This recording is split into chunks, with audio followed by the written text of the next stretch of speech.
Okay.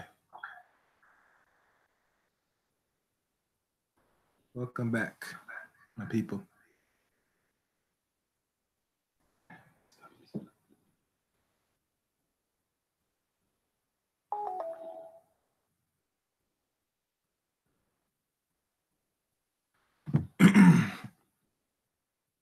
As I for a little bit, let people get in.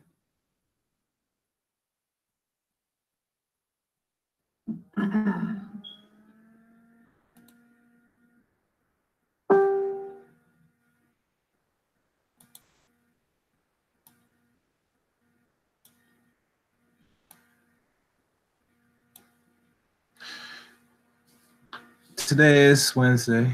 I think today's 20th February. Tonight, as you could read, student loan debt. Will your paycheck be next? It's a fitting title, but a title nonetheless. One thing, the purpose of this particular broadcast is to shed light of what is to come in regards to people that I guess paid in or owe student loan just to pay their college degrees. And funny thing about college, it is a choice, like any choice, and usually people that go in it usually hoping that they'll get some better in the end. But as time progresses now, with all people with these degrees, with the data and what is shown, it has not benefited a lot of people, especially here in America.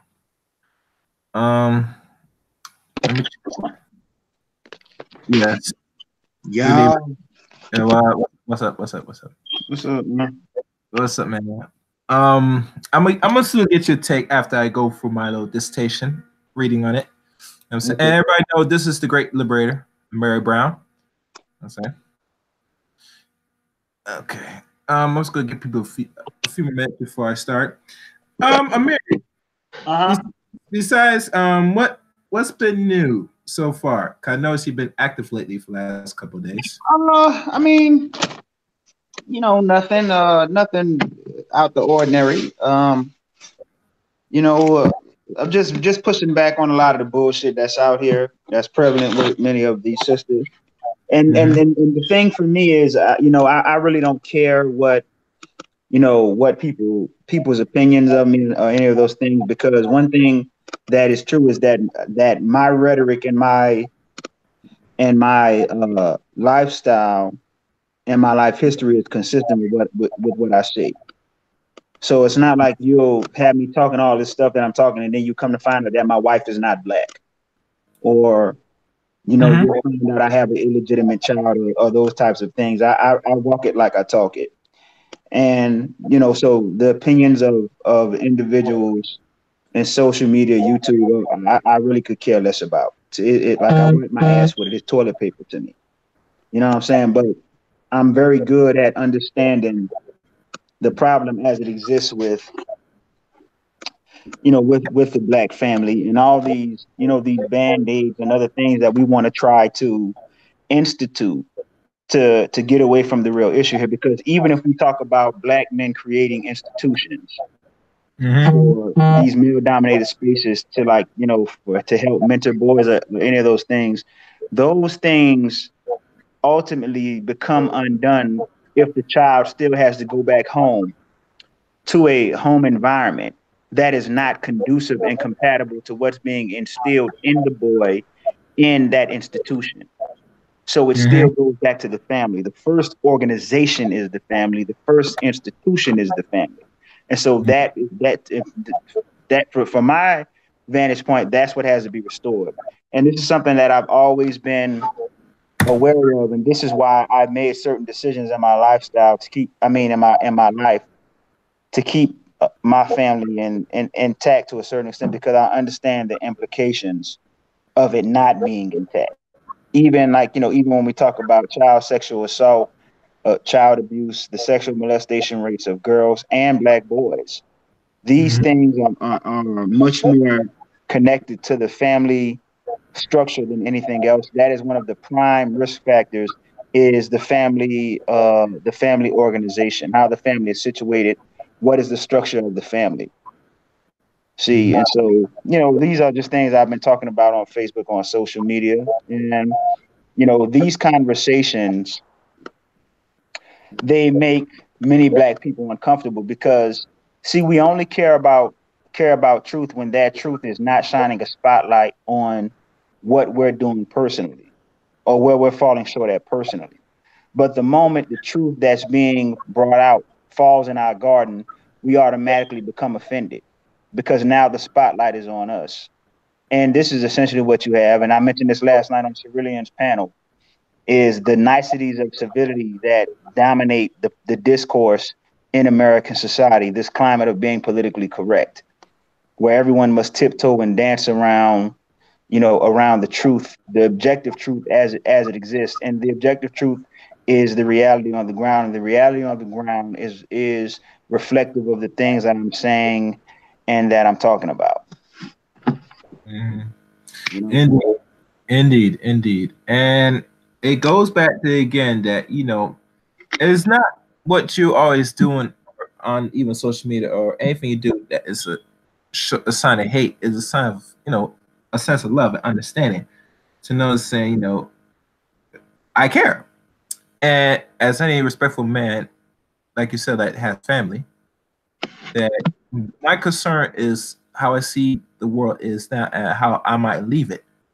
Cause my children had to deal with this, If I see the buffoonery and craziness going on here, that a result of our people's intention, specifically our sisters, and they're not willing to look and oversee the bigger issue, and not listening to the brothers and what you do and what you could do to better. If they say they want leaders, which really is a lie, then really true, you will have to do better. Because at the end of the day, women it's like this. Women are funny beings, They say they want better. They looking for a leader, but instead of listening to a man that has shown a good example and listen and say how I could do better, you just you turn blind eye, you turn the other way. And then wait for the disaster to happen, and now you say, "Save me, please, save me." But that's not the word. Yeah, that's how I see it. Yeah, they this thing where they want it both ways. They want it. They want it both ways. And see, only in the Black community do males think it's fine and it's okay for women to be strong and be on the front lines. Only in Black society do we think that. No other culture has that standard. And see, you can't have strong men and strong women, because what that does is it's an amalgamation of the roles. And this thing where sisters have latched onto to where they want to try and fulfill both roles, and what's happening is they're not being totally effective in either one. You see, it's supposed to be a dichotomy that exists between the male and the female, and that's where you get balance from. This is why we have a lot of unbalanced individuals in the Black community, both females and males. See, women are not supposed to be taught to be independent, because the fact is there is no such thing as independence. See, you can't, and this is the argument that Cerulean is making, and I get where he's coming from, because you cannot talk about being independent and then talk about having a community too. Because if we have a community, then there's no such thing as agency. And if we have agency, then there's no such thing as a community. So there is no such thing as independence. Women are not independent. Women will forever be dependent upon men, because men create the safe spaces for women to operate and function in. So there is no such thing as an independent woman. And men are not independent either, because men link up with other men and they create the safe spaces. So if we're going to have a community, then you have to let go of this idea of being independent. And this is why I keep hitting the pressure point with these women and some of these brothers. You can't, when you're doing what you want to do and what you're doing is detrimental to the group, then you want to be an individual. But now when it's consequence time, now you want the group to help you with your consequences. No, I'm going to make you pick. You're going to have to pick. You're going to have to pick. If you're independent, then you're going to be really independent. And so you can't come running back to the group looking for protection and looking for them to operate as a safety net. So you cannot have it both ways. You can't want to have your agency and have a community too. Those are two diametrically opposed realities. It's impossible to have both. That's the point that Cerulean is making. And on that point, he is correct. But I want to hold him to the contradiction. You're going to have to pick with me. You're going to have to pick. Facts.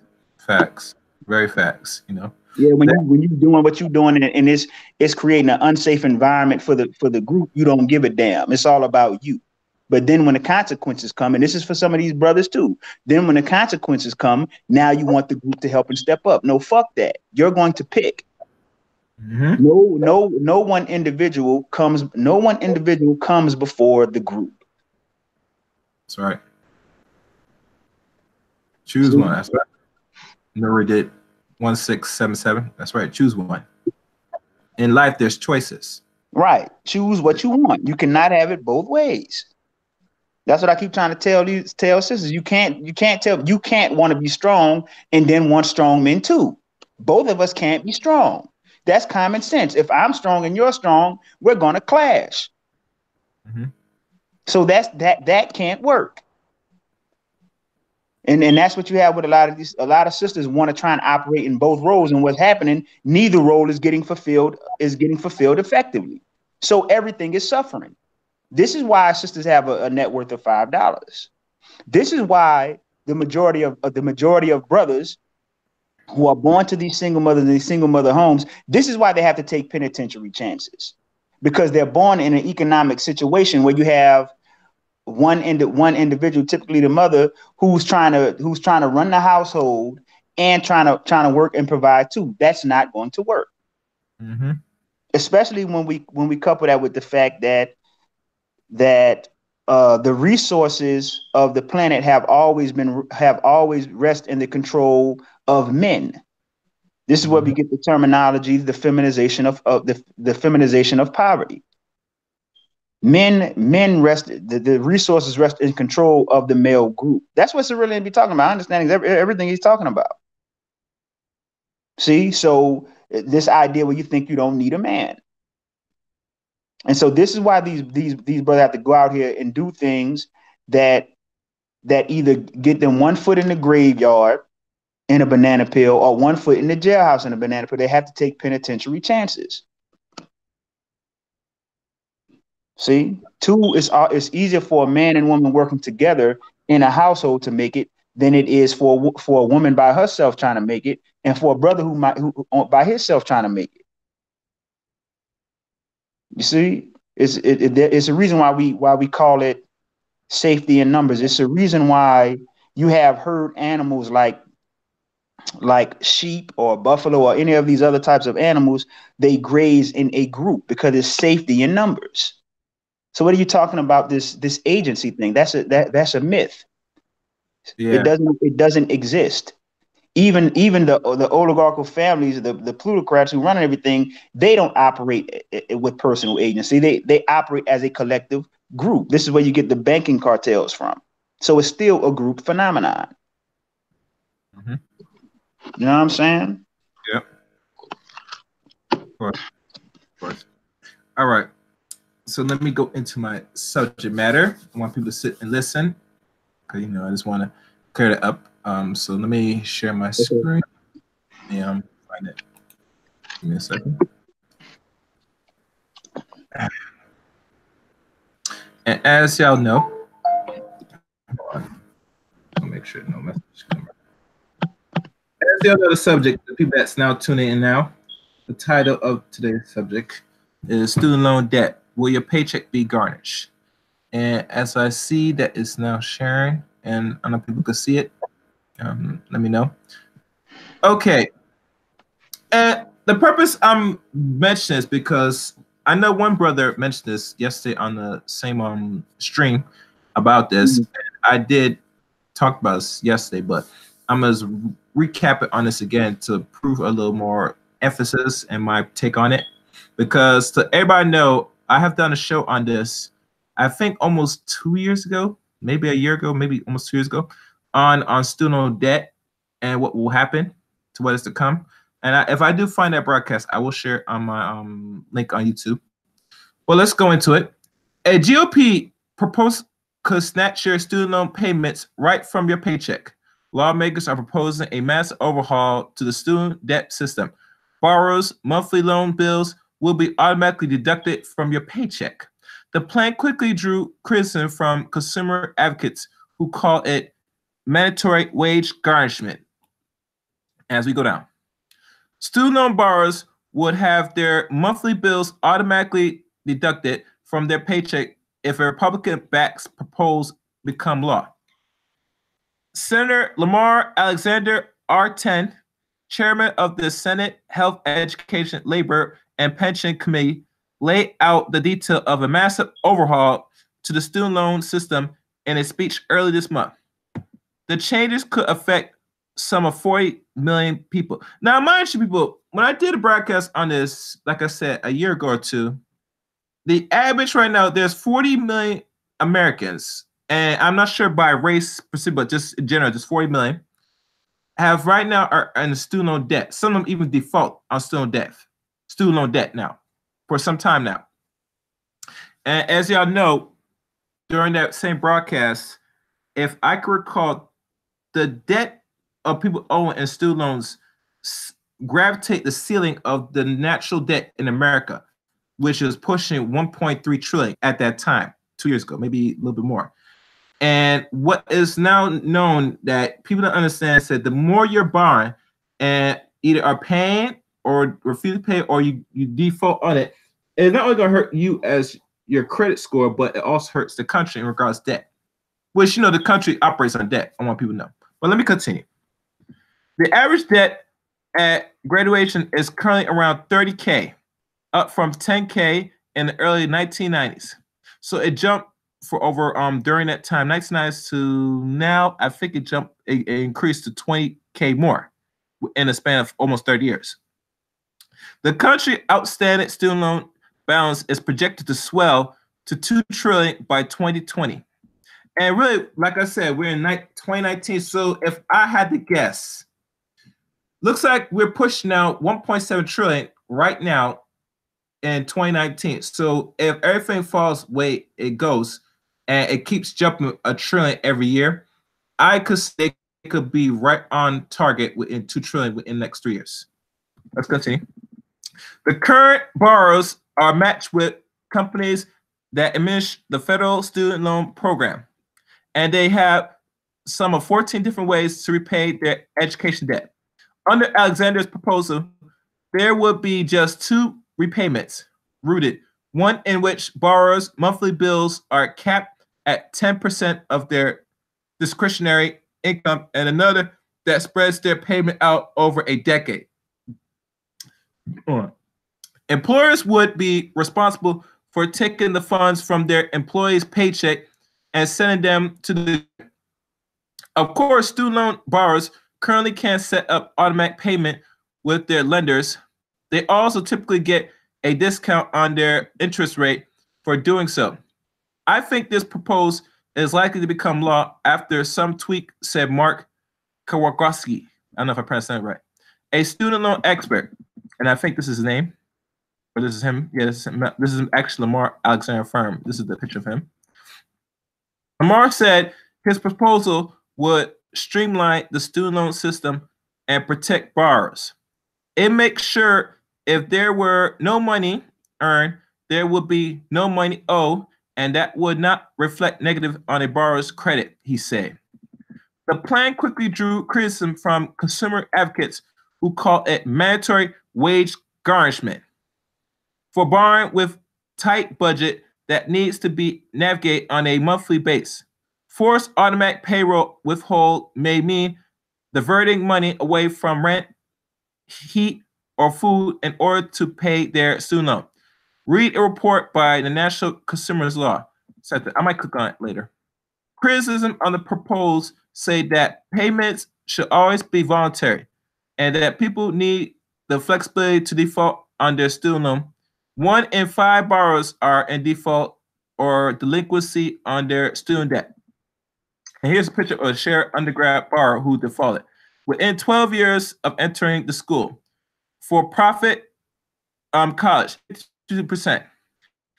Private, non-profit 4-year college, 19%. Public 2-year college, 26%. And public 4-year college, 18%. And one thing I noticed with this graph here, it said for-profit college. Now, mind you, people, I don't really take loans, so I don't really deal with these things. But from looking at the graph, it looked like the bigger chunk of this is from the for-profit college. And, you know, I did share some links. So anybody that ever been to college and ever took a loan could probably explain this better. And matter of fact, I might have to send a link to another brother in a sec after I finish reading this. The other thing, when a borrower defaults on their federal student loan, Kowalski said the government currently can garnish up to 15% of their wages anyway, which is more than the 10% that would be taken out under Alexander's proposal. Now, mind you, they said this was take 10% out of your check if you get the job. And last time I checked, a lot of people, especially our people that got these degrees in certain fields they're in, some can't find work, much as some degrees they got are obsolete.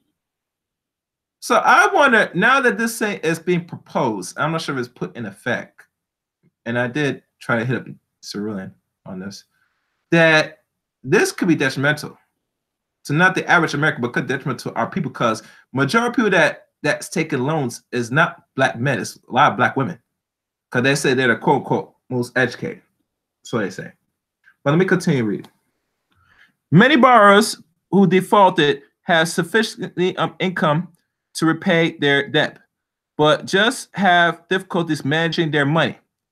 Kowalski said there's the potential for a lot of elegance in the design of student loan repayment via payroll withholds. However, Mark Nasserin, Director of Federal Relations at the American Association of State College and University, called the proposal a detour from real reform. This is a system rife with fraud and predatory lending, he said. Some borrowers might also have an issue, he added, with their employers knowing the details of their debt. And find ways to ease the student loan debt crisis. I mean, there's a video. Let me go up and see if there's any other videos. So, right. Let me click onto one of these links. There was one here. Let's see what this means. Mandatory wage garnish. Let me click onto that. And I'm gonna give some people's feedback. All right. All right. Last week, Senator Lamar Alexander, the chair of the U.S. Senate Committee on Health, Education, Labor, and Pension proposal, a program that would require student loan borrowers to repay their loans through mandatory automatic deduction. I'm going to mute your line for a second. Oh, shit. From their paycheck yesterday, the National Consumer Law Center released a policy briefing. The dark side of payroll withholding to repay student loans explains why forcing borrowers to pay their student loan through the employees will harm many of the very borrowers these programs are hoping to help. For many borrowers, including those who lack stability, employment, or work in a gig economy, forced automatic payroll withholdings may mean diverting money away from rent, heat, or food in order to pay their student loans. It could also mean that they would have to give their employees a lot of information about their families, potentially including spouse income and their student loan debt in order to calculate the student loan payment amount. Some borrowers already experience a form of mandatory payroll withholding to repay their student loan administrative wages, garnishment, which can happen if a borrower files behind a loan or payment and default. Many borrowers have told us that wage garnishment makes it harder to pay the rent or other bills or buy school supply for their kids. Have you experienced wage garnish? How has it impacted you and your family? Share your story. Also, do you know that may be able to challenge or reduce the federal student loan garnishment? The most common reason is the garnishment would cause financial hardship to you and your dependencies. Click here to, okay, which government? Calculate. All right, so that wants me to click. So let me go back.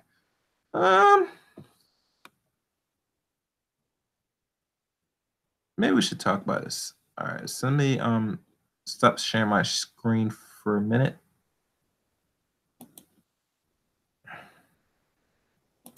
All right, so let me get back on that here. All right, so let me do this. Oh, and Charles, I did send you a link. So if you want to come aboard, check your email, sir. And let me go through the comments. Oh. Okay. All right. Yes, true, true. You get a plumbing big license, electronic license. Okay. I understand that. Yep. Thank you. All right. Wow. A lot of those colleges and student loans are in the six figures. You hear me? Six figures, correct?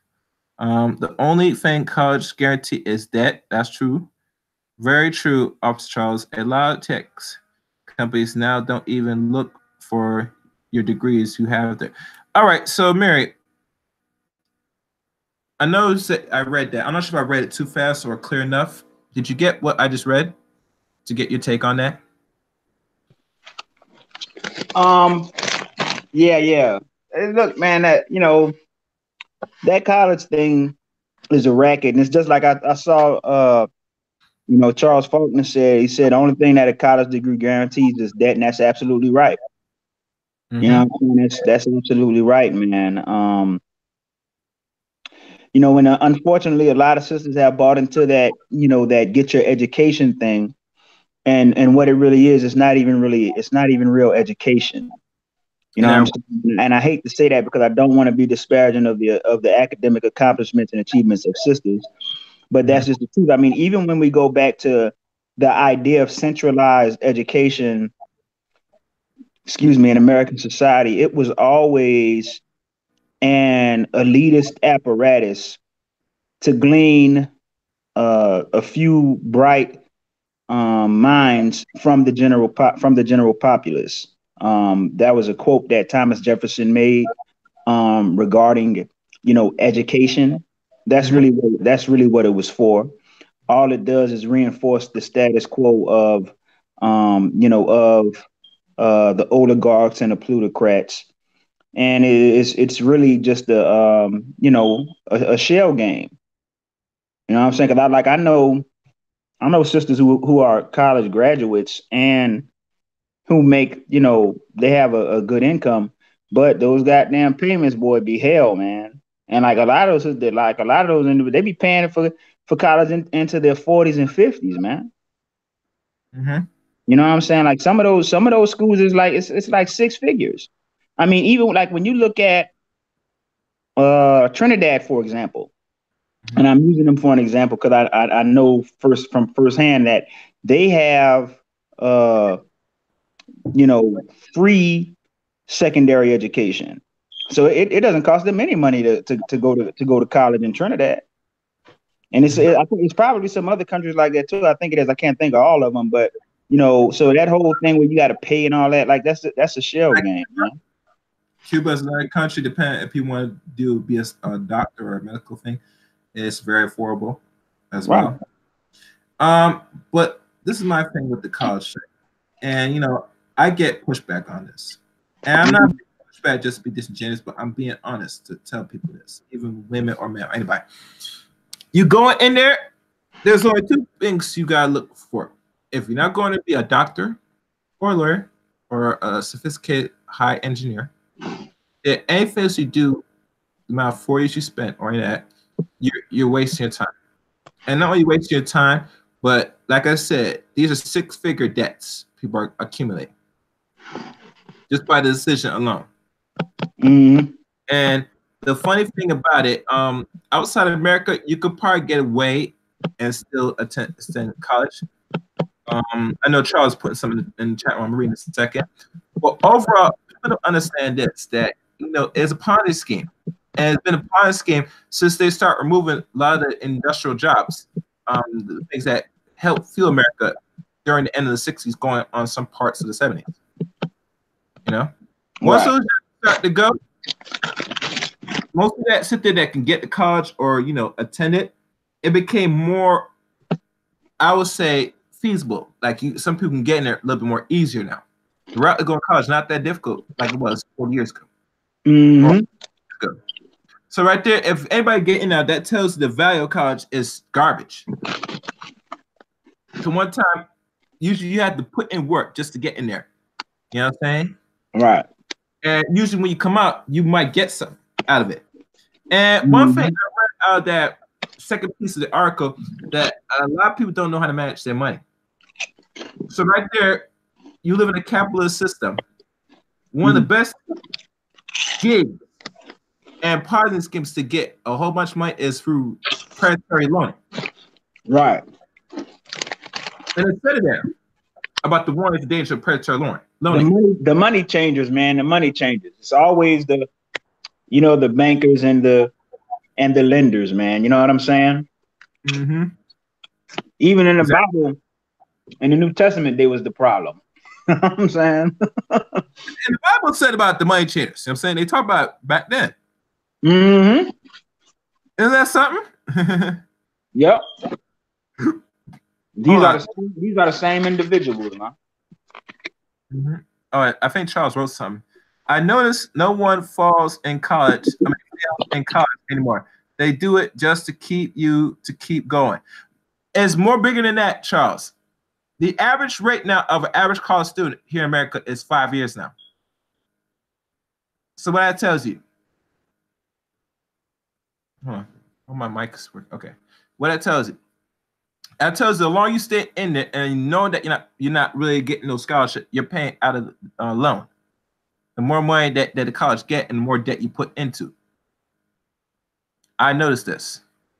I think I've been around a few students here and there that I don't talk to, but I notice on the average, some of them don't even finish on time. Some do, but on the average, I'm not to change the subject, but this is a question for Charles. But Charles Faulkner, he's an officer, right? He's a police officer. Yes, correct. Yeah, we should get him on a blog talk one day to do a show about community policing, the challenges that officers face, what it's like being black and being an officer. You know what I'm saying? I think that'd be a worthwhile conversation to have. You know what I mean? Oh yeah. Oh yeah. I had him on another show, so yeah, that would be good. I'll talk to you more about that. Okay. Yeah. Well, like I was saying before, it takes. I tell people many times, the longer you stay in there, especially if it's not a free road, the longer you gotta always think about the debt you're gonna pile up. And I'm gonna tell most people this: be around non-black people, especially Caucasian males. A lot of them, once they go to school, a lot of them in their mind, they always think of how they want to fish and get out. That's their thinking. They're not thinking of staying there long as they need to, because they know that a lot of them are taking these massive loans. It's not just the black people that qualify loans, but a lot of non-black people are taking these loans and getting fucked in the ass by these debts. Excuse my friend, but getting raped. Oh, Charles wrote something.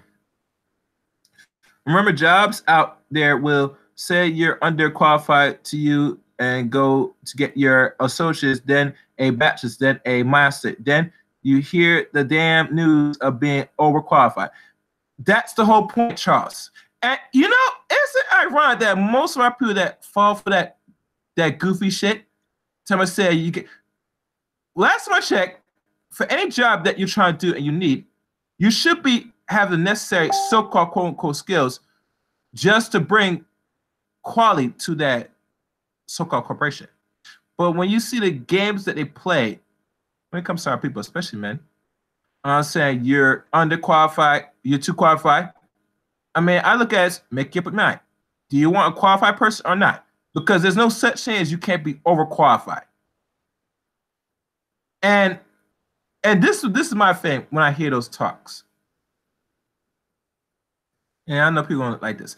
Anytime you hear that talks, the only for you as an intelligent man or woman, especially if a black man, you have the right in your God-given truth to go find something elsewhere and find alternative ways to sustain yourself. Do not depend on any job. I mean any fucking job that will sit there run game on you to deny you of a sense of employment. Talking about say you're too qualified or underqualified. No, it's just really they don't want to really hire you. But this is the problem we face as people because we don't create enough industry for ourselves. And it's called, and I'm telling people this, right? It's come to a point now in the 21st century that the system is going to force black people to make a way now. We have no choice. We just have no choice at this point, the stage of the game. Because if things are being automated now it's going to make us have to go back to the old ways how we sustain ourselves. And with the power of the internet, things are possible, you know. So we're going to have to probably start over and learn other ways of getting that digital income. Well, you know what? Yeah. Even on that point, Chaos, and this is why it's very superficial for women to apply value to a man's ability to earn income, because when we talk about income, essentially what we're talking about is fiat currency. But the fact is that men today don't possess the survival skills that men 100 years ago possessed, that men 200, 300, 400, 500 years, years possessed. See, and it's kind of like being set up for the kill, because how many of us out here can, how many of us can hunt? How many of us can, not that many, clean our own water? How many of us can build a shelter? How many of us? That's why a lot of what you're really be talking about is absolutely brilliant with the with the Charles Faulkner Initiative going into the military, because the military give you a lot of those survival skills, man. Like if society ever breaks down, the men who are going to have the prime value are going to be military men, because they're going to have a lot of those skills. You know what I'm saying? Exactly. Those skills. And listen, I don't care what any of y'all people, especially y'all females or males. That plane that brother made, him and Charles Faulkner. And Charles, please come up. I give you a link. I know you're busy. Please come up as soon as possible. That this is my thing. With that plan, it's supposed to give you not only necessary skills, but put you in a position of power. You know what I'm saying? Imposed environment. And what has happened now, and I want our people to understand this. The reason why a lot of people that's hearing the plan and hearing more on these streams and getting pushback, because by default, a lot of our women don't want black men to be back in position of power. Hold on a second. Who is this? 1 second, people.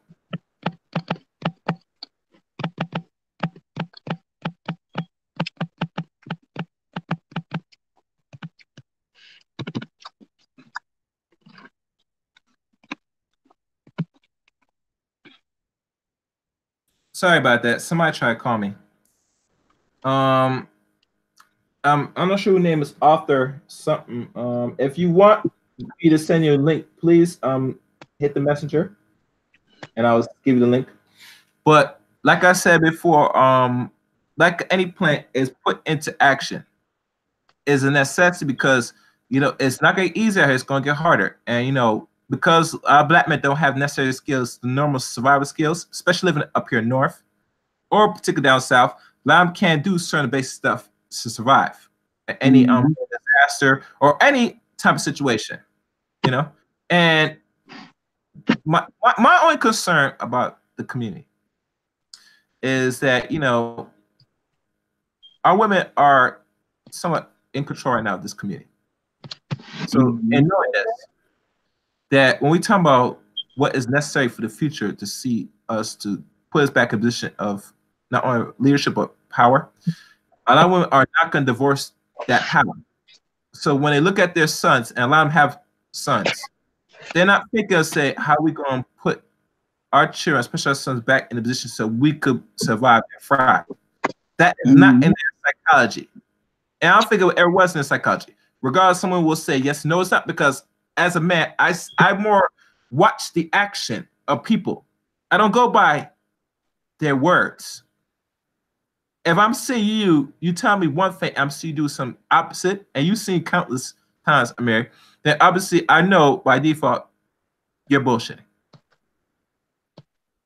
And it goes back to mentorship. I know one do posts about mentorship. I'm gonna say this about mentorship, and this is my perspective. It's only gonna take a respectful man to take on a few boys, not every boy, because not everybody is meant to make it. You understand me? A lot of them have been damaged because of their upbringings and how they've been raised by the sisters. And us is gonna get mad at this, but we gotta be honest here. What things you prepare your children as, especially sons now, for them to be the men that you want to see them, and not something that you want to control or use, is my biggest question. Well, see, it's hard for sisters to put themselves in that state of mind because they feel like they're automatically losing something. And this is I've talked about this because they've been conditioned to view it as a zero-sum game where winner take all. And you know, sisters, you know, there is truth to the idea of sisters being thrust into, you know, into untenable situations where they've had to be strong, they've had to be on the forefront. But what you're dealing with now is sisters who don't want to give that up. See, because with that it comes a certain level of admiration and accolades. See, it's the dominant society that told sisters they had to be strong and they had to be independent. And to an extent they engineered it because they rendered many black men economically irrelevant. But the key here is to socialize sisters to be selective and to be codependent. See, that's the key, because when they're socialized that way, then the males who are most able to be effective in leading and building families and communities, those males will be the ones who get picked and who get chosen. But when you think that you have this strength and this independence, then you'll be less discerning in the types of men you join yourself to, and that you have children with. See, in this way, the strong black stereotype and caricature has done harm to sisters, and it continues to do harm to sisters because they've bought into this mythology. You see, and so that's a part of it, man. Like sisters you have to give something up. Yeah, that's why I keep trying to tell them you can't have it both ways. You can't be Sasha Fierce and then you want to be a damsel in distress too. Correct. See, because males and that's the thing. See, because being a man is it is an occupation. It is something that you have to earn and that you have to work at and that you have to be trained in. And if boys don't have those templates to follow and those patterns to mimic and to emulate and to be trained in, then they're not going to know how to do what the sisters claim they want them to do. See, what we're seeing from sisters is them saying they want one thing, but their actions are saying another. You have to, if you say you want this from your men, then you're going to have to fall back and let the men take the reins so they can have these male dominated spaces. And the first male dominated space that these boys should be privy to is not somewhere at some program, but it's at home. That should be the first male dominated space. That's the way it's supposed to be. But it's actually the first. It's actually the first any institution is the family household. At least you get everything. You're groomed before you step out into the world itself. I totally agree with that. Exactly. And I look at the average female or any person, even males or females in our community, they don't see the value of building anything, you know, especially even when we talk about the family. Let's say, all right, a city doesn't want to have children, or he sees some of himself at an elder man. Okay, I get that. But the average man, black man, and probably some black women think otherwise. So I tell people many times we should always focus on the ones that will instead of ones that don't, you know? I mean, Right. if you look at one particular, I guess he's a brother. He had issue with Obsidian in regards, you know, his views about putting women into the and you know, bend them over and all this stuff. I ain't gonna say his name, but I look at it as this. Okay, you try from your rhetoric, you want to have family. He said yes. You want to have children. Yes. Okay. So your complaints about the sisters, about they might be a certain way, height or weight, or all this stuff. Okay, I get you. So why, as any man, and this is why I question a lot of men, why not just find the woman that you want to build that family? Right. You don't have to do no sister if you want a sister and you complain that a majority of them are overweight. So go find the ones that is not overweight to you. That's the simple answer I would give, you know? But then again, it goes back again. When you hear a lot of these males and the way they talk, and when you go ask more deep into the rabbit hole of what they are, you could tell a lot of them have gone through unmet trauma that they have not resolved when they were, and that as a result of women. And I see that. I feel sorry for those type of men. But I tell most men, once you become an adult, your role as men, you gotta find ways to heal and overcome, because this world is not kind to you, especially black men. This world will eat you up. They will spit you. They will do everything possible to see your destruction. Right. Black knows that it's not easy to be a black man in the world you live in. It's never happened, never will, and it's not gonna get any easier. So for any man that sit there bickering and complain about what they can't attain, real men are trying to do things so they make the way, so that way they don't have to worry about attainment, because it will come to them like a flock.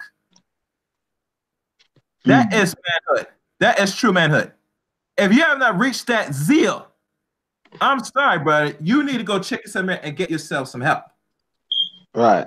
As me as man, when I hear that, I hear Surin going back and forth with some of these individuals, I look back and look at him and say, my God, look at what this side has done. Look what our females done to a lot of these boys. Right. It's going to take a lot to really turn this shit around. Because I can't fix broken households. I can't fix grown adult men. That's not my time. That's not my place. I don't even have time and energy to do it. Because you're broken. The only thing I can say is figure it out, get the help you need, then come back to me. And this not all goes for the brothers, but this also goes for the sisters. I know y'all women have problems with men because your father's abandoned and you have a lot of daddy issues. And it shows through not only your rhetoric, but it shows in your behavior towards the opposite sex, especially towards black men. I'm not sure how you're gonna feel messing around with a non-black man is gonna fix your problem. First of all, let me tell you something about you ladies. Men could sense dysfunction, especially dysfunctional females. And not just typical black men, the real black men could sense it, but other non-black men could sense it as well. And once they sense that, the only thing they will look and use you for as a cum bucket. I know this fucking hurts. You're only worth in this society, not just America, but globally, for a fuck. Not for more, not for less. That's the honest truth. And I'm telling you the honest truth, because other people outlets like Derek Jackson, and I don't know if you hear about this person named Derek Jackson. I've been hearing about this dude lately for the past week or two. And I don't follow other men. But I'll tell most women this. Anytime a man is telling you something that makes you feel comfortable and nice and you fine and dandy about it, 9 times time you're being lied to. Because if you're dealing with a real fucking man, no matter what he looks or what position in life or what status is, he's gonna lay it to you raw, uncut. He's going to give you some sense of logic and wisdom. If a man don't do that, he's leading you and going to probably use you to what he sees fit. Yeah. That's the game. That's the official game. That's how the world works. So when people feel said that they want to live in a how the world should be, I said, well, I don't live in fairy tales. I don't my dream of genie or what it calls little cartoon shows like My Little Pony type of nonsense. In a real damn world. And when I see the world is ugly and nasty. Just like Meth Man said, fuck the world, but it's fucking hard. And you gotta do what you need because it's fucking hard. That's the reality. Let me go to the chat room to see if anybody wrote something. Of course, my type of problem solver. Okay, I'll be okay. Fact, yep, they're going to smash and pass you up, and that's what it is. And like you said, Albert Boy, and a lot of men that will go back to us, they know what I'm saying is truthful, and a lot of women don't want to hear us. But like I said before, this is a real cruel world, but this is reality how the world you live in. You know? Yeah. You're not the first pick, you are the last pick. You know what I'm saying? So I understand why you hold on to black men, and black men is gonna hold on to the real ones will. But the average ones that pick otherwise, they're not gonna hold on to. They're gonna go the other way. As you see right now, they're going the other way already. You know? So you gotta do what you can to not only get a man, ladies, but to try to keep that man. And that means you gotta do the opposite. You're gonna do it. And mind you, a lot of y'all females are doing it already by the no good worthless men that you're complaining about every day. The ones that you give your precious wound to daily. And do it with a smile on your face. So there's no excuse. Y'all big girls, grow up, please. You know, that's why I think a lot of these brothers that go hard you, I don't blame because you need to hear this. You need to go hard because you've been pampered too much. We don't live in a world where you got things should be easy and you get it nice and packaged nice and give it to no. You got here raw and uncut.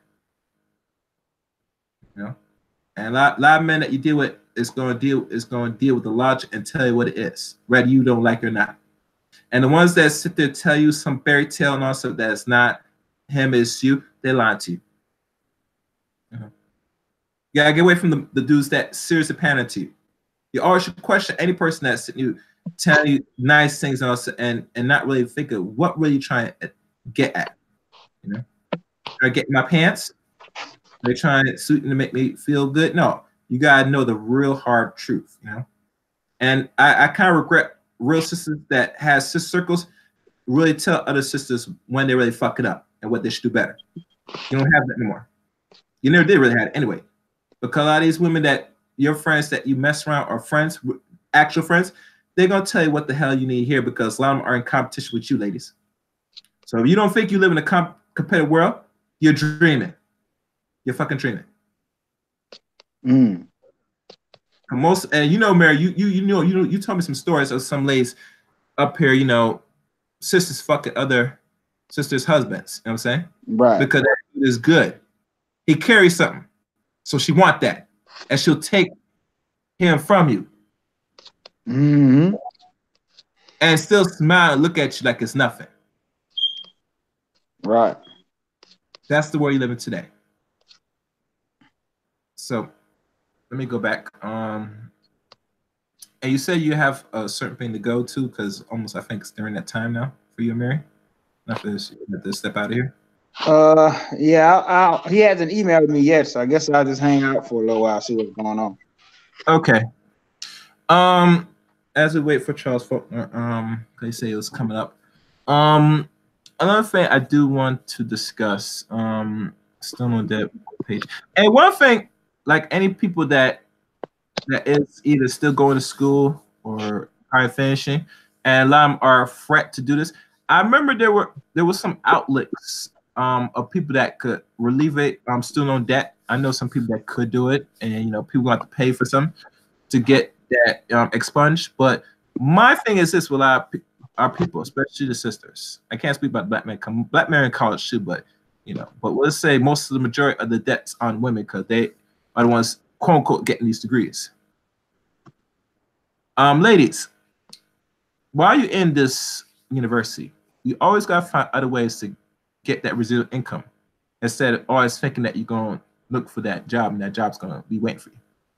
You gotta think of other ways like practical skills. You know what I'm saying? If you don't have like a regular trade, try to do things like the crocheting. Back to basics, like your grandma's used to do. You're gonna have to go back to this.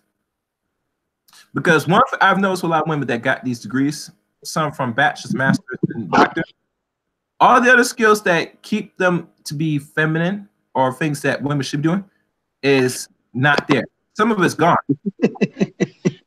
And because of this, what's happened now, when shit gets hard, you're really going to be really fucked because now you have no man to provide or protect, and now you don't have no temp skills for yourself to sustain yourself. Unless you're going to be on the corner, I'm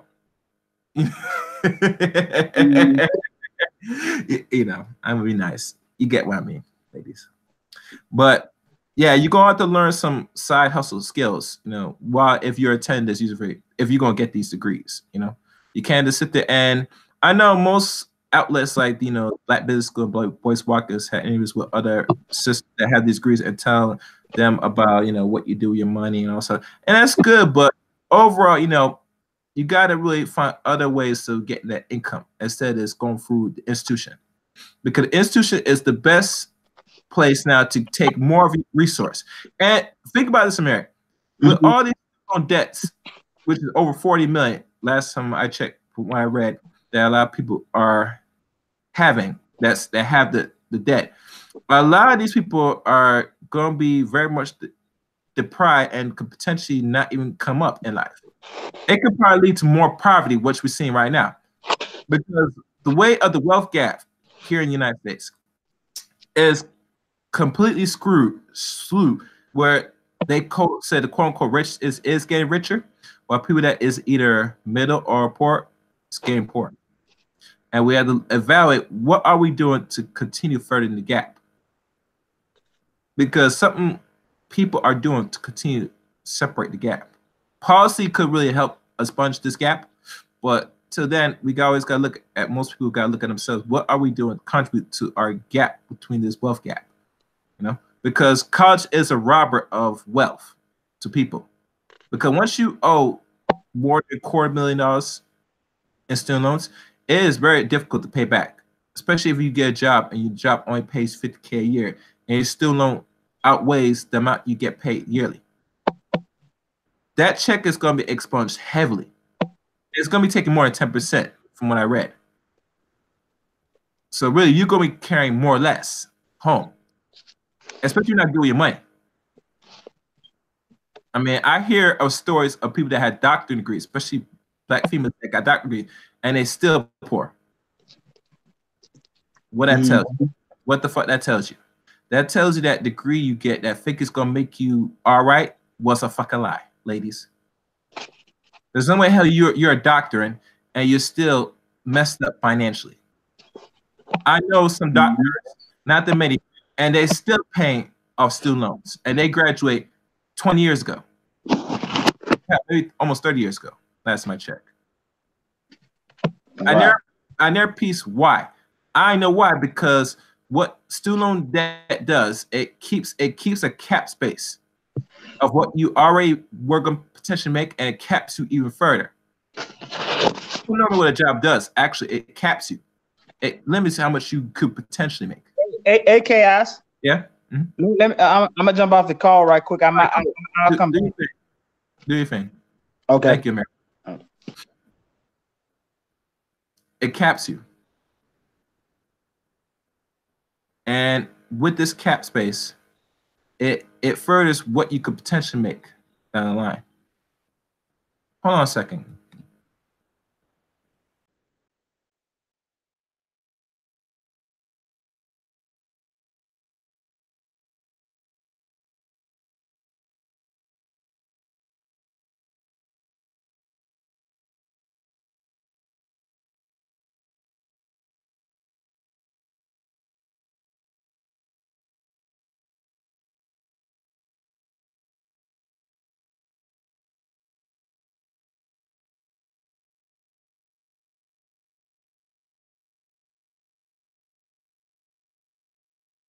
All right, sorry about that. Yeah. So, damn. But let me, before I conclude this, let me go through this article. Anything else that I want to cover? Because always, it's always good examination. I want to make sure I cover everything. Let me click on to mandatory automatic deduction.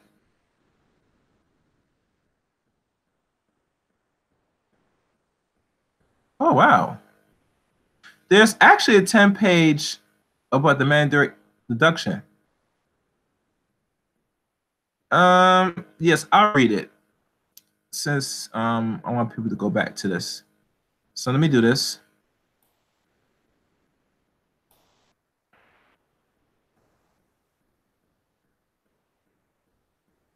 Okay.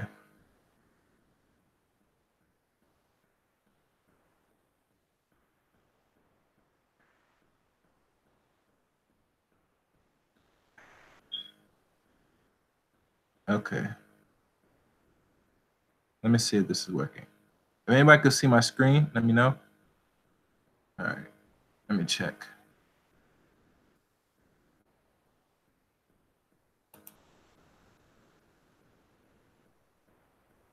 Oh, wow. Okay.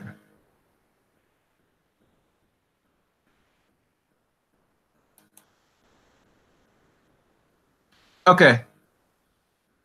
Chairman Alexander prepares remarks of AF Higher Education event, February 4, 2019. So this event, when he presented this, was, I think, almost 2 weeks ago. Chairman Lamar Alexander, R. Tennessee, a college graduate paying more than $1,000 per month on student loan, recently wrote, "I was told to chase down a bachelor's degree by any means necessary, but no one mentioned just how expensive and soul crushing the debt will be.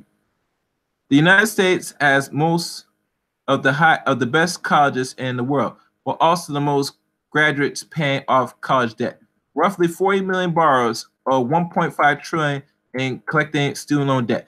Now, this was written, like I said, February the 4th, and it said roughly the number now is 1.5 trillion. So my math was off a little bit. I said 1.7 trillion, but it's now 1.5 trillion.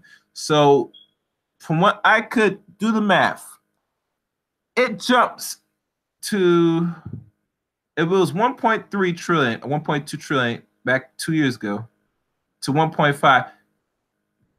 And let's say, estimately,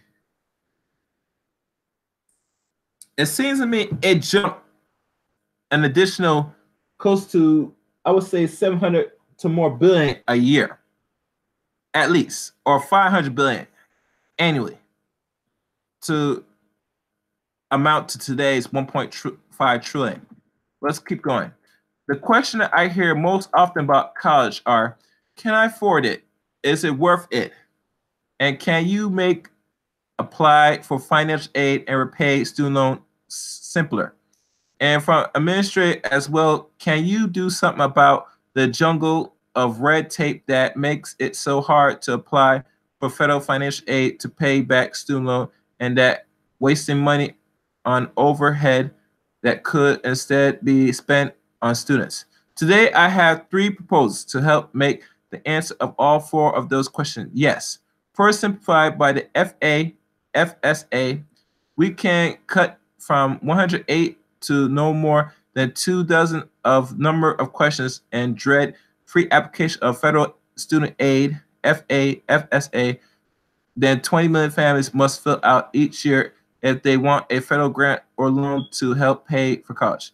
At our first hearing on updating the Higher Education Act of 2013, Kim Cook from National College Access Network testified that a simplification should encourage 2 million more students to apply the federal grant or loan that will make college more affordable for them. Second, a new way to repay student loan. We should scrap the current system of 9 different ways to repay federal student loan that was described by Dr. Susan, I think, Darnaski, a professor at the University of Michigan, at another hearing as a IRIG chair payment system that unnecessarily plunge millions into financial distress. It should be replaced with two options, both in which would automatically deduct payments from your paycheck. The options I believe most borrower would choose is a repayment plan based on a borrowed income, which would never require the borrower to make payments of more than 10% of his or her discretionary income. And it makes sure if there were no money earned, there would be no money owed, and that would not be reflected negatively on a borrower's credit. The other option would be a 10-year payment plan with equal monthly payments similar to a 10-year mortgage. Damn. And you know these mortgages that's how a lot of these student loans are averaging out there just as much as the mortgage of a house. Imagine that. Third, I am proposing a new accountability system based upon whether borrowing or actual repayments their student loans. This should lower tuition for some programs or even discourage school from offering programs that are not worth it to students. All three of these proposals should help students afford college and make sure that the degree that earns is worth the time and money they pay for it. During the last 4 years, the Senate Education Committee has held 27 hearings on the Higher Education Act. These hearings have resulted in a number of bipartisan proposals that make college more affordable and worth students' time and money. Some of these bipartisan proposals align with the committee agenda. For example, Senator Jones and I, along with Senator Bennett and Collins, have worked on one way to simplify the FSA. And last year, the Senate passed legislation, Senator Murray, and plan to reintroduce this year that will allow FASSA applications to answer up to 22 questions with one click.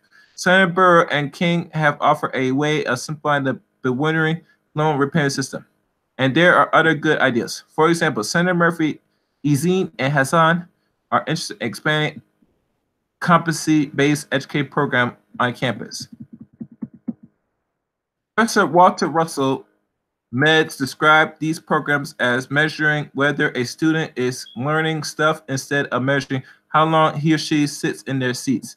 Senator Grassley and Smith have proposed require all institutions to use informal language and word letters. Students can each compare financial aid offers from different schools and distinguish whether the awards of loans that must be paid back one day are granted that do have to be repaid. Senator Grassley and Smith have also proposed making it easier for institutions to counsel students about how much money they should borrow. Senator Cassidy and Warren have introduced legislation to collect data that would help consumers make better educated decisions on where to go to school by providing programs level information how the debt students take on how much they earn after college. And last, Congressional Senator Shaheen Hatchett introduced legislation to create a student loan repayment accountability system. I have talked with other senators or other committees who are interested in higher education. Senator Murphy and Warren are interested in expanding Pell Grants to prisoners. Senators Young, Hassan, and interested experiment sites that Senator Kane and I discussed, allowing students to use their Pell Grant to pay for short programs. In addition to 2013, Senator Bennett, Makowski, Burr, and I asked a cross-section of college administrators to recommend us to specific steps to simplify and make more effective thousands of pages of regulations that accompany the grant and loan of the federal government paid to college. The result was Corrigan-Zippo report that had 59 recommendations to eliminate what the report calls a jungle of red tape that wastes money on custody overhaul that could be instead spent on students. This year, I have met with Rakeem, Democrat Senate Party, Murray, and 9 other committees members to discuss compliance or compiling these ideas into single pieces of legislation. My goal is to report that legislation out of committee by spring so that the full Senate of the consider it this summer. This schedule should permit a conference with the House Representative on their version of reform to the Education or the Higher Education Act so that we can produce a presence for 20 million college students and their families by Christmas. Before I go into my proposal, I would like to mention the remarks growth of higher education in the United States. The federal government system of grants and loans that help students pay for college is one of the most successful of all federal programs and certainly one of the most generous. Federal aid began with the GI Bill of Veterans in 1944 when veterans returned home from World War II were offered a scholarship at college of their choice. The only about 5% of Americans have degrees, most from private institutions. The GI Bill models of students taking federal dollars to the institution of their choice grew. Congress created a limited federal loan program in 1958 and expanded federal student loan to all students in the first Higher Education Act in 1965. Now remember, Judge Joe Brown graduated from high school actually, he graduated around that time. Now I think about it. And imagine when he talking about college, it was during the time in the 60s, a lot of black men were able to go to college and were advocating a lot of them to go to college during that time. Why? Because of this act. Let me read the act again. Congress created a limited federal loan program in 1958 and expanded federal student loan to all students in the first Higher Education Act in 1965.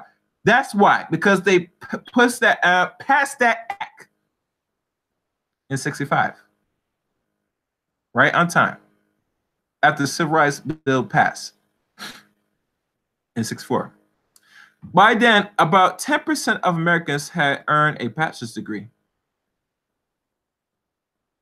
In 1972, Pell Grants were created to help students from lower income families pay for college. The aid has helped to make college degrees widely affordable for students and to attend 600,000 or 6,000 institutions that are among the best in the world. Last year, 6% of our country, 20 million college students received federal aid, 28 billion in grants, and 90 billion in new loans. And today, about 35% of Americans have a bachelor's degree. The federal taxpayer generously supplement by state government. 80% of college students attend public institutions that receive $87 billion from state each year. Tennessee became the first state in the country to make 2 years of college free for everyone, and efforts to lend by our state governor Bill Hassan, and 16 states have some similar programs.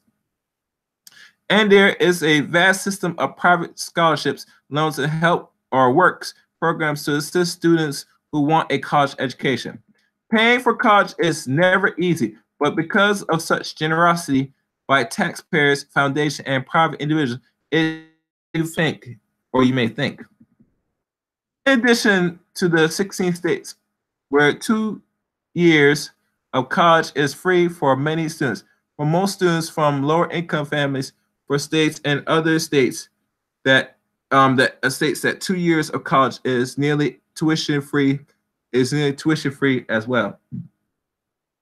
The average tuition for the community college is $3,700. The average federal Pell Grant, which does not have to be paid back, is $3,900. Interesting. Public universities have tuition levels that are reasonably low tuitions. At the University of Tennessee is $13,000 per year. More and more private institutions such as Vanderbilt and guarantee students who are admitted will not have to pay more than their family can afford. And while the total student debt is large at $1.5 trillion for the graduation with a 4-year degree, the average student loan debt is just under $30K and about the same as the average car loan. Nevertheless, despite the extraordinary generosity, many students struggle to pay for college and to pay off debt that they incur in order to attend college. That is why I am offering this three proposals today to help students afford college and make their degrees worth the time and money they pay for them. First, simplify the FAFSA and cumbersome FSA is one major impediment to low-income students who want to go to college.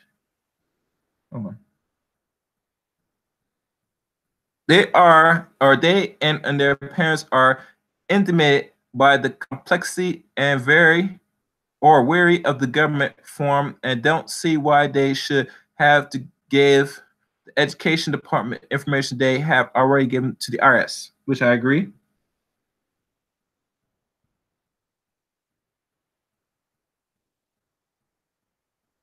The former president of Southwest Community College in Memphis told me he believed that he lost 1,500 students each semester because of the complexity of the FASA. A woman who was mentoring with the Tennessee free tuition program said the complex form has a chilling effect. Intimate parents who may themselves never had attended college and have no experience and over families have asked me, I already gave most of my information to the federal government when I pay my tax. Why do I have to do that once enough? True. To make matters worse, there is a process of the family scrambles to resubmit their tax information again, and the government checks that, make sure information is correct. I recently talked with another administrator from Southwest College who told me that over 1/3 of the application who put down the school as an option of their FA application were selected for verification last fall. At a school, over 6% of students receive a Pell Grant. That is a huge burden of low-income students who want to fill out the FASFS the most. This is happening across Tennessee. The president of East Tennessee State University told me 1/3 of the students who receive federal aid were subject to this verification procedure this year. I have two proposals to simplify the FASSA. First, Senator Jones and I, along with Senator Bennett and Collins, are reintroducing legislation soon that would reduce the number of questions from 108 to 15 to 25 basic questions about a student, their family, and their past and their plans for college. We would keep providing the information that states and institutions use to calculate additional aid to prevent students and families from having a complex additional paperwork down the line. Senator Jones and my legislation would also allow students as young as middle school to easily learn about their likely Pell Grant awards with a phone app or a chart so they can begin thinking about planning for college. The second way to simplify FASSA is legislation a Senate passed last year and that Senator Murray and I plan to reintroduce this year, which would allow families to answer up to 22 FASFA questions with just one click. It does this by ending the need for families to give the same information of two different federal departments, the Department of Education and the Internal Revenue Service. I will add simplify the brimstone application process for the 40% of applicants who do not file federal income tax but likely qualify for Pell Grants. Dramatically decrease the number of students whose aid is tangled up to their are selected to verify and eliminating the $6 billion in mistakes that the Treasury Department estimate are made each year by awarding an applicant too much or too little aid. My second proposal to help make federal loans more affordable, one student guarantee will simplify the time or the 9 different ways to repay loans into 2 options. The current system is so complex, even college administrators struggle to navigate it. At a roundtable at the University of Tennessee, Martin and Tennessee College president told me it took him months to figure out how to help his daughter pay off federal school, even with the money in hand. But this proposal would streamline those 9 plans into the option that guarantee that never have to pay more than 10% of the income, and that is not needed for necessity. And if a borrower loses their job or does not make enough, they would not pay anything and would not hurry their credit score. monthly payments would be automatically withheld from borrowed paychecks, just like federal taxes. I believe every student will want to take advantage of this simple and affordable new option, but it's not.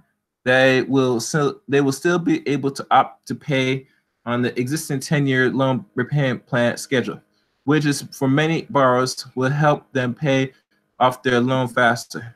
Just like the new repayment plan, borrower who wish to pay their loan off faster would have their payment automatically deducted from their paycheck. Let's talk about how the new income-based repayment plan will work. Joe earned his bachelor's degree in engineering. He had an average loan of college grant of $28,500. He makes $60K. That is what the Census Bureau say is a medium starting salary for someone who's engineering degree. He is unmarried and has no children.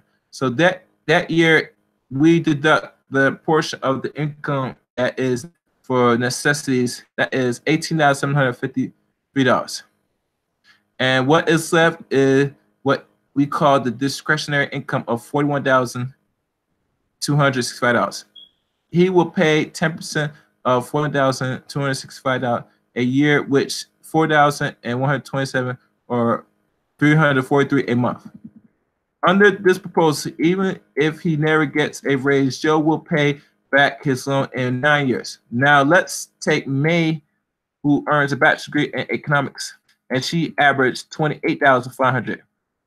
Her starting salary is $43,000. The median starting salary for someone with a degree in economics, according to the Census Bureau, she is also unmarried and has no children. So that year, we deduct this thing for necessities, $18,735. And that leaves her discretionary income of $24,265, which is not really a lot today, depending on what state she's in. And the problem reading this, they're not going by these states. What I mean by this, as I'm not looking at the chat room, if she pays $43K a year, she took out a loan of $28,500. Let me pull up my calculator and see what that is.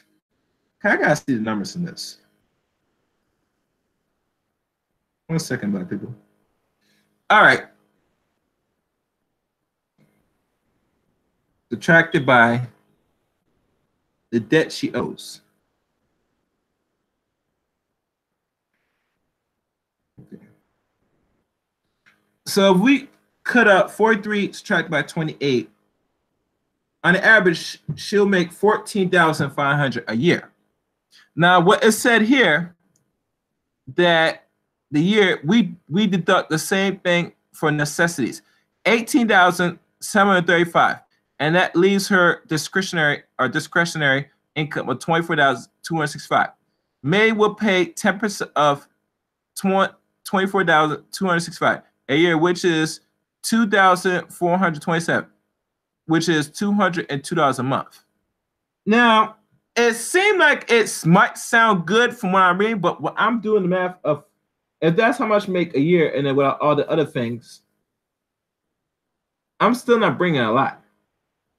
Especially if I'm living in New York or California. And income base is different because the cost of living is different depending on what degree you have. Let's continue. Under this proposal, even if she never gets a raise, May will pay back her loan in 16 years. God damn! 16 fucking years. Let me read that again. Under this proposal, she never gets a raise. May will pay back her loan in 16 years without a raise. Now tell me, does this proposal plan that's been put into action, or if it has not been approved, does it sound like this makes sense, people? And we know a lot of people, our sisters, are not backing six figures. If roughly they are, let's say roughly they are, you're going to still be paying. You'll be paying for the next decade or more, if you're lucky. Let's continue. Stephanie earns her associate degree from a local community college.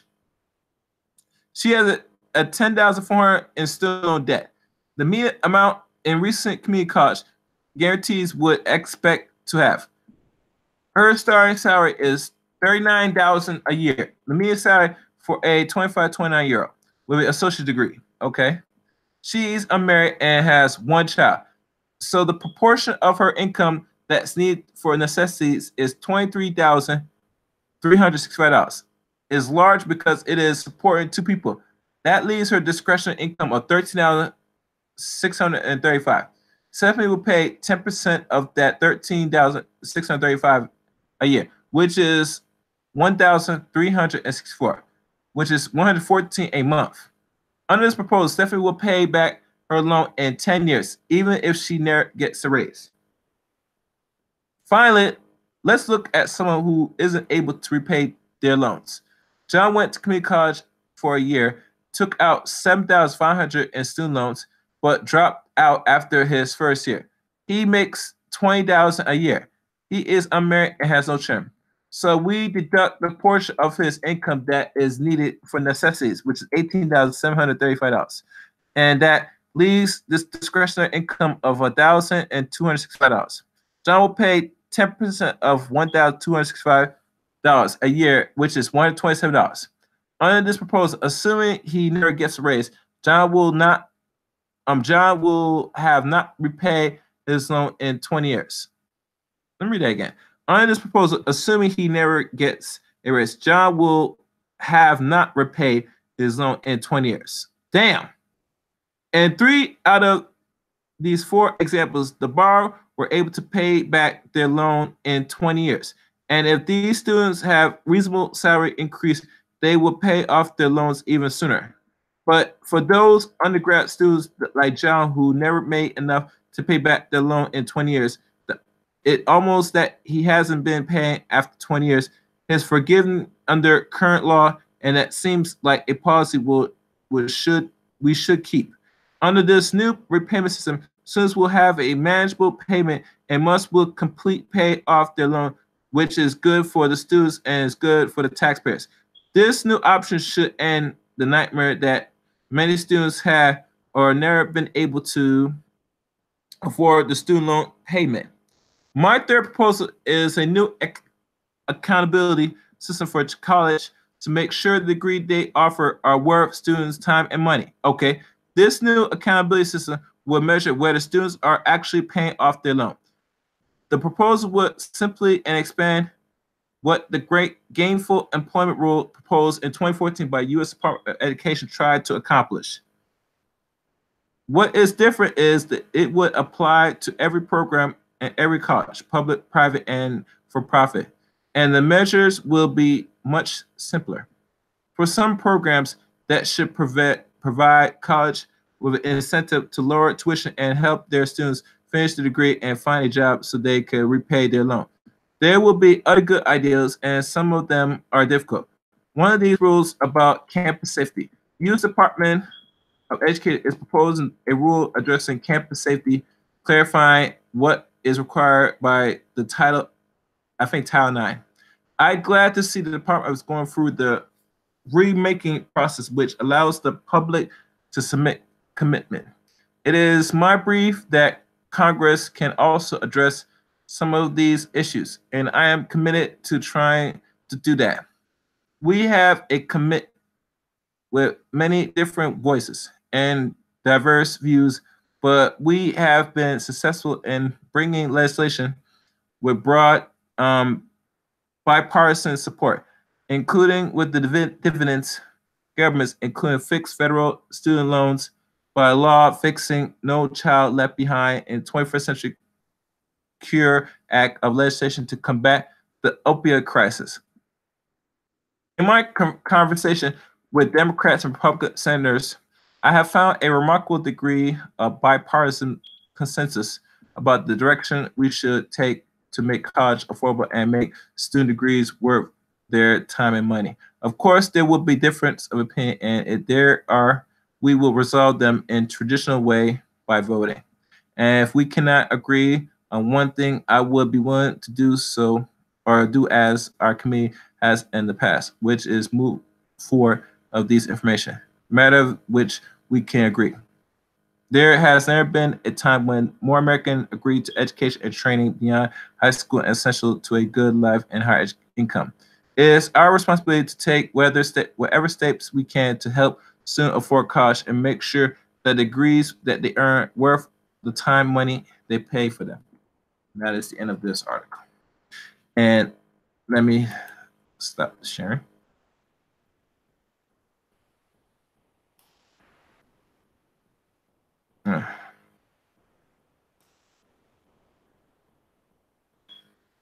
Okay. Oh, what's up, Katie? I just see you there. That's cool. Thank you for listening. All right. I think I stretched him long enough. I hope this was educational. This is informative. I hope you got something out of this. I know I did. And one thing is clear. And there are more to this side. And there's more I could go into and read more. But like I said, you're going to have to read this for yourself. And this is what I'm going to do. I want people to go back through this. A matter of fact, nah. I'll probably drop links to this video so people could read for themselves. And you'll see it during the comment section during this the end of this broadcast. So I hope you got some out of this. I hope you learned from this. If you can, I wouldn't mind if y'all guys share this video to inform the next person. Because sharing is caring, and repetition is the key. You will learn a lot from the videos I do so far. Something that will stay home and something that will make you think.